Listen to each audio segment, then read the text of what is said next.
What's up, everybody? My name's Adam McDorman, and this is American Literature. Now, this week we're going to take a look at a very important text called Sinners in the Hands of an Angry God by Jonathan Edwards.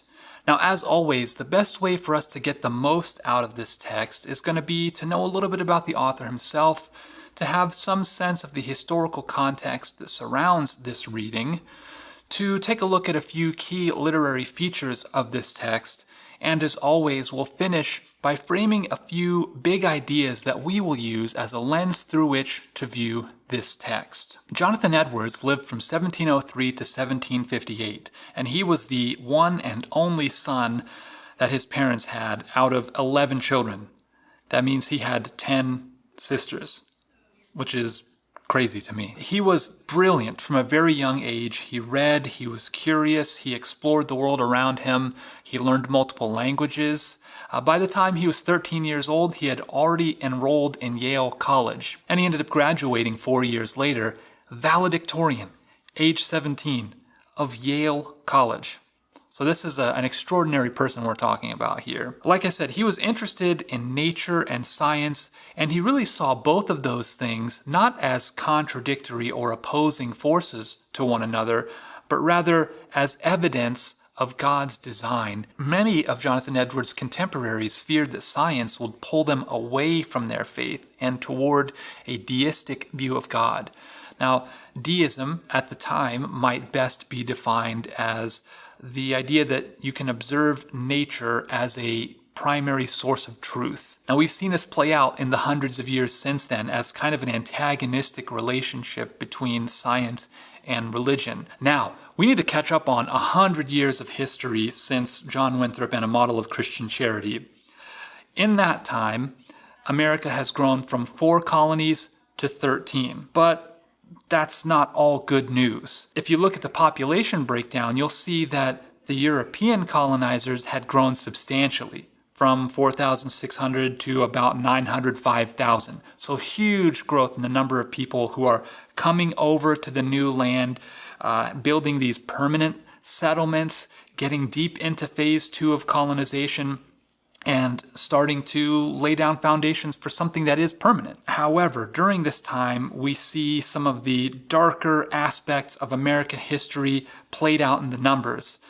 For instance, the population of Native Americans is essentially impossible to know. There were no records. We don't have any definitive numbers, just our best estimates. And those estimates vary pretty wildly. So a fairly recent estimate from 1992 suggests that of about 54 million natives inhabited the area from Alaska through Canada, the US, Central America, and Southern America. So a lot of people. And given what we know about how many of those people lived in what is now the United States of America, we can generally guess that there were about 3.8 million Native Americans living in America. And during this 100-year time span, that number decreased drastically. I mean, we went from 3.8 million down to less than 760,000. And that's actually a really generous estimate, assuming that only 80% of all Native Americans died during that time period. If you remember a few videos back, I found a source that said as many as 95% of all Native Americans died.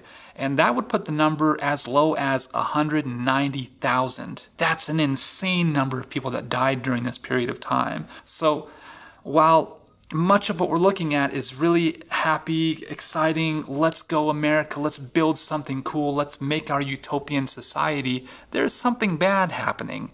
And to add insult to injury, there's a third group of people on this list that are growing in number as well, and that growth is not a good thing.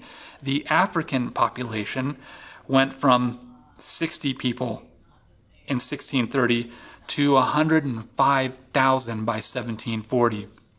Now, these people are not folks coming over to the New World for access to opportunity and some exciting new venture into the great unknown expanse.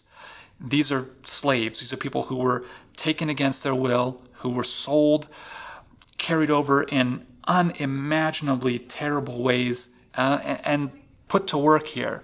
We'll spend some time talking about those people and looking at some of their stories a little bit later this semester, but know that it ain't good.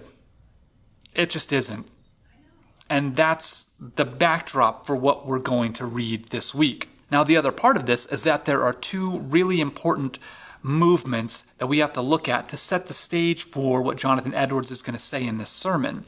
Now, the first major movement is the Enlightenment, which happened roughly from 1715 to 1789. Now, what I'm going to give you is a very, very brief synopsis or overview of this movement. But knowing even just the tiny bit of information that I'm going to give you will really help us to place this reading within the historical context and understand why Jonathan Edwards is saying what he's saying and who he's saying it to. The Enlightenment, also known as the Age of Reason, was an intellectual and philosophical movement that emphasized or elevated reason, logic, and science. One of the core assumptions of the Enlightenment is that humans have the capacity to make observations about the world around them and gain knowledge simply by thinking. And if I ask every single one of my classes if this were true, they'd probably all say, well, duh, of course it is. We do it all the time. But you have to keep in mind that before this, the prevailing assumption was that the only way to gain new knowledge was to be told. And usually that telling happened by some church or governmental authority. A really good example of this is the Catholic Church used their access to scriptures before the printing press as a way to control the hearts and minds of the parishioners. But then you have a sharp decline in the cost of printing books, which leads to this massive increase in printed materials and thus people's access to big ideas. It's really hard for us to wrap our minds around just how big of a deal the print media revolution was for humanity. I would argue that language is the very thing that unlocks complex thought in our minds. For instance, how would we discuss what righteousness is or what righteousness means without even having a word to share in conversation with one another? We'd be grasping at these abstract concepts without a way to articulate them.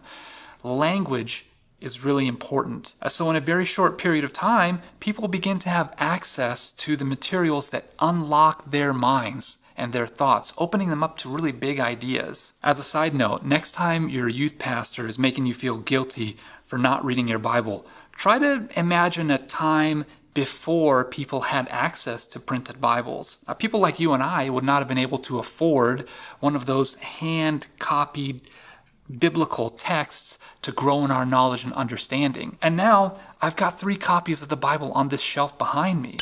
Now, in the American colonies, this kind of takes shape as an emphasis on liberty, on personal rights, and religious freedom. The Enlightenment is a movement that permanently changed the way that we deal with truth. Think back to the video that I put out on The World on the Turtle's Back. Toward the end of that video, I posed a question about whether or not a story could be true without being factually accurate. Well, in a post-Enlightenment world, we kind of scoff at that question. No, of course it can't, right? Because of the Enlightenment, we feel like we have to have rational proof for absolutely everything, and it has to be incontrovertibly proven.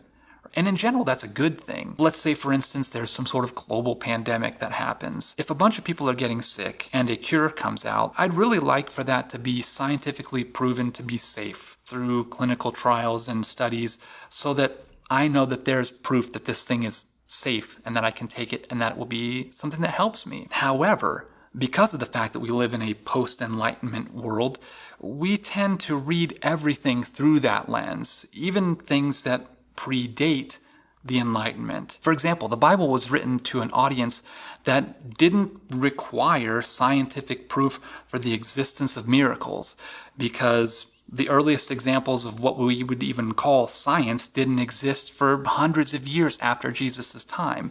They read it and they lived in that story. In short, the Enlightenment is a bit of a double-edged sword for us, and we must absolutely be aware of how it informs our perspectives in ways that are both positive and negative. And then we have the Great Awakening that happens roughly from 1730 to 1755.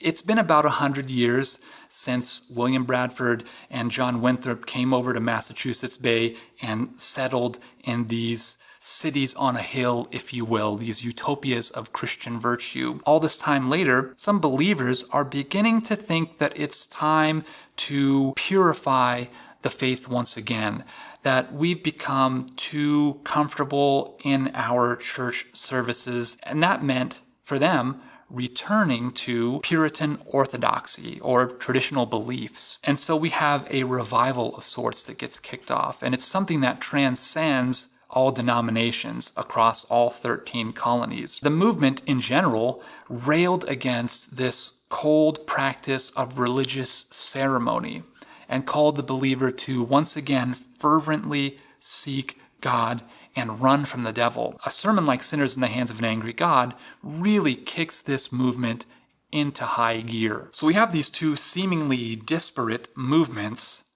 and Jonathan Edwards kind of exists at the intersection of these two things. He believed that we were created with the capacity for reason, and that we couldn't love God without knowledge of Him. Therefore, we should never simply be satisfied to know what we know. We should sharpen our senses. We should seek to learn about the world around us. And because of that, God would reveal His goodness through nature, through reason, through science. And to a large degree, I have to say that I agree with Jonathan Edwards here. One of the main things I want you to be able to do by the time you're finished hanging out with me for the school year is to be able to read well and think for yourself. I may be able to help you, but I'm not the one from whom your knowledge will come. In a few months, you're going to move on from my class and you may never talk to me again. I want you to be able to make sense of things, and so you shall, or else. So let's talk about the text itself. Sinners in the Hands of an Angry God is a sermon, not a story. It was given to a congregation in Enfield, Connecticut in 1741 and went on to become probably the most well-known sermon ever delivered. And in it, Edwards is trying to persuade his audience. Now, persuasion is the attempt to inspire or challenge the opinions or ideas of an audience. Edwards tries to accomplish this by capturing the audience's attention, and he uses these terrifying metaphors to illustrate God's wrath. Now, as you're reading this sermon, which can be challenging, you might be tempted to imagine in your head a preacher in a one-room church house with no air conditioning and all the ladies in bonnets sitting in the pews out in front of him just fanning themselves furiously while this white-haired guy is beating on the pulpit and yelling over the crowd and spittle flying out of his mouth and saying, "You guys are gonna burn if you don't believe in God." That's not really how Jonathan Edwards actually delivered this thing. It was reported that he gave his speech very quietly and without emotion. Now, I'd read that he took about 6 hours to give this whole sermon, and during that time, the crowd was so freaked out that sometimes people would just scream in terror, and he'd have to stop and calm everyone down and then continue on again, which is just wild to imagine what that might have been like at the time. Kind of at the center of this sermon is Jonathan Edwards' claim that simply being part of a church congregation is not a substitute for experiencing personal salvation, which is a really important truth from this sermon. And of course, because this is such a popular sermon at the time, this ends up being the text that is excerpted and printed in high school literature textbooks. I know that I read it in high school when I went to a public school, and it's kind of unfortunate because the average high school student is not really the target audience for this sermon. It's a group of people who claim to believe in God, are members of a church congregation, but really are just going through the motions. Edwards preached on a wide variety of topics during his long career as a minister. He preached about God's mercy and about His grace and about salvation, about sovereignty, about a number of different things that are central to the faith journey of someone who wants to be with the Lord. Granted, I totally understand why this is the text that got chosen. It was very popular at the time, and it's kind of emblematic of the movement. It's just only one side of a very complex, multi-sided coin that is our faith. So let's finish by looking at a few big ideas that this text speaks to. The first one is a seemingly simple question, but actually is an important one for us to begin with, and that is, does God actually want to destroy us? A certain reading of this text may lead you to believe that the answer to that question is yes.